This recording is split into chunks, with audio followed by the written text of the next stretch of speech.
We're going to do a review of this Harbor Freight pressure washer that I've owned for about a year now. As you may know by now, I do not like to review stuff that I just get and take out of the box like a lot of people do, because then you really don't know if it's a piece of crap or not. So I've really put this thing to use, and I can really tell you my honest opinion of it. Now, they rate this thing at like 3 gallons per minute or something, and on pressure washers, the gallons per minute is really the big number. The PSI, you can ignore that pretty much. But the gallons per minute is how much water will flow. It means how powerful it is, really. And they rated this at like 3 or something. And they have updated this model since then, so I'm going to take a look at that on their website. I think they added a detergent tank, and they lowered the gallons per minute rating to probably something more accurate. Because, I mean, even though this thing is very powerful, it may not be the 3 gallons per minute. I think they might have even claimed it was 3.2 gallons per minute. But anyways, let me look at this new updated model, since a lot of you guys will probably be looking at that real quick. Here's this new updated model on the Harbor Freight website, and they changed the name of it from Pacific Hydrostar to Predator Outdoor Power Equipment, probably because they had a little bit of success with their Predator cheap little engines they sell. Turned out to not be too terrible. Let's bring up a bigger picture of this here. Now, this is basically the exact same pressure washer I have. They changed a few things. I mean, you can tell it's the same pump, the same engine, whatnot. They added a detergent tank here, which that's kind of a nice feature. Probably the biggest feature I see of improvement is the wheels. The one I got have these pneumatic tires, and one of them is already flat. I can't seem to get to hold air, so they added these non-pneumatic tires on here, just plastic wheels. That's probably quite an improvement. Everything else is the same. They got the same nozzles, the same gun, same pump, same engine, same hose. Apparently this tilts for some reason. I don't really see the point in that, but look at a couple other pictures I got here of it.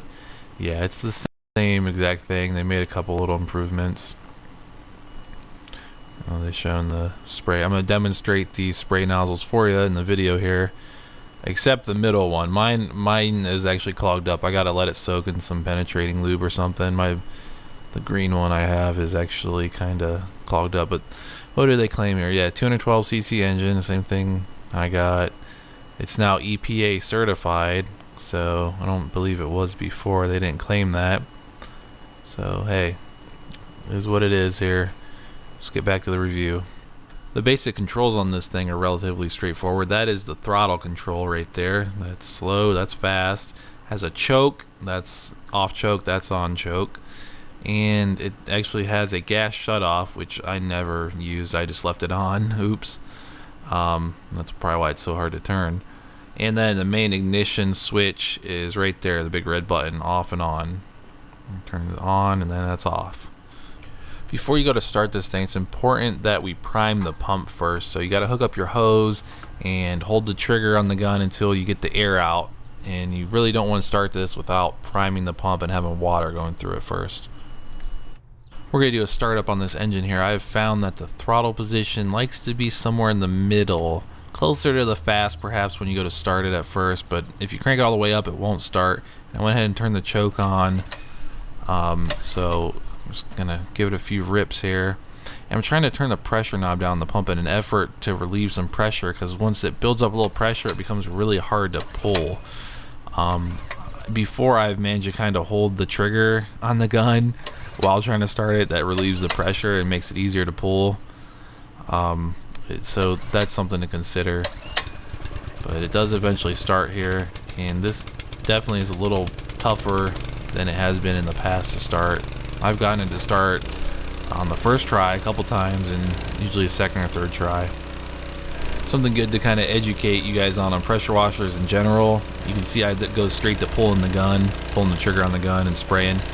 You're not supposed to let these idle for more than a minute, it says in the manual, without spraying, because the water, even though it has a bypass valve in the pump that will bypass the pressure from building up too high, that same water in there also cools the pump, and it will overheat, and it's just not generally good for the pump. So you want to continuously spray as much as possible, and shut it off real quick if you're not going to use it.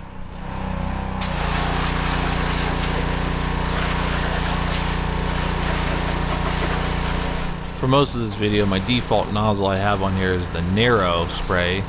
It's my second favorite one. My favorite one is the medium spray. However, it's currently clogged up because I let water sit in it, kind of rusted closed, and I'll have to let that sit in some penetrating lube or something. But this is the narrow one. It's very, very powerful. It's good for removing stuff. It's the second harshest one next to the pencil spray, which I'll demonstrate in a minute. So here again with the narrow nozzle, I'm removing some oil stains from my garage floor, and I mean this really does the trick for this type of stuff. You get that nozzle real close to it. I mean, it blasts any oil stains right out of there. You'll see in a second. I come back to them. I'm just kind of messing around with it, but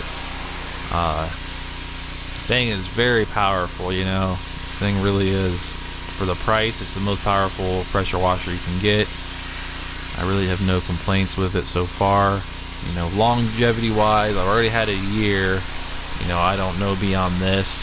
You know, I'd say, you know, we can't say these things last a lifetime, but I don't know. I don't see it breaking anytime soon from occasional use.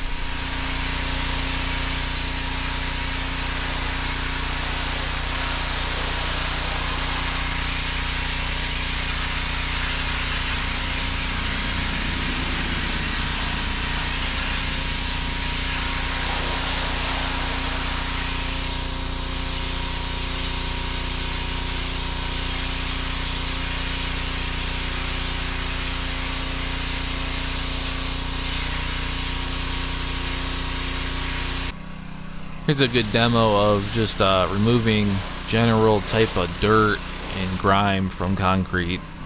This definitely works really well with this. I've done a back patio on a house I remodeled with this thing just like this. It pretty much effortlessly removes this type of stuff pretty easily. It really cleans up concrete.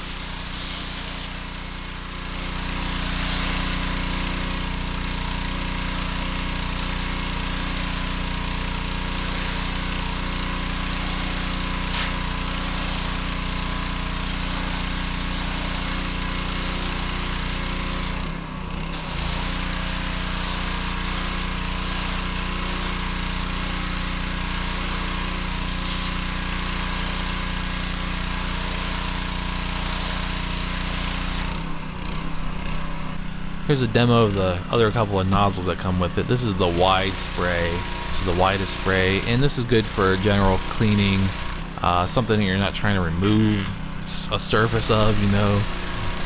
Definitely good, just general type of cleaning pattern there. And this one right here is like a low pressure nozzle or something. Honestly, it's pretty much useless, because if you're going to use that, you might as well just get out a garden hose. I don't know why you would run a pressure washer to spray that. I was testing it because I'm like, yeah, there's nothing really coming out of there. This one here is a pencil spray nozzle, and this one is super intense. I mean, it'll, from far away, this will take stuff off the concrete, but I really haven't found a good use for it, for other than writing my name and stuff on the concrete or whatever. You could possibly use it to remove weeds from cracks and stuff, although that'd be messy, but it would probably work. And if you put your hand in front of that, it would definitely cut you. That nozzle is no joke. But those are the other couple of nozzles, minus the medium spray, which is one of my favorites, and of course the narrow spray is the one I've been using in the other videos.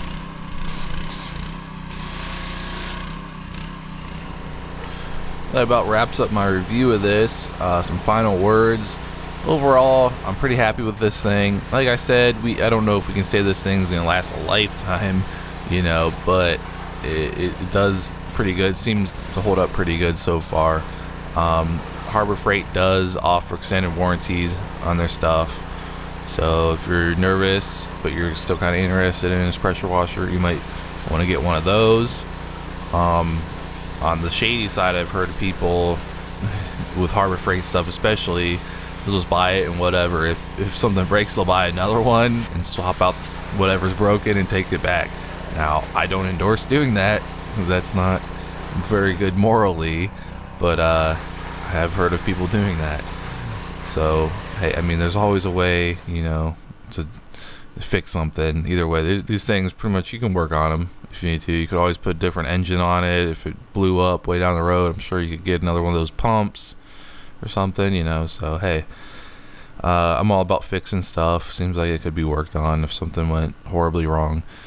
But overall, I mean, it's the most powerful pressure washer you can get for the price. There's no doubt about that. So that's definitely the main reason I got it.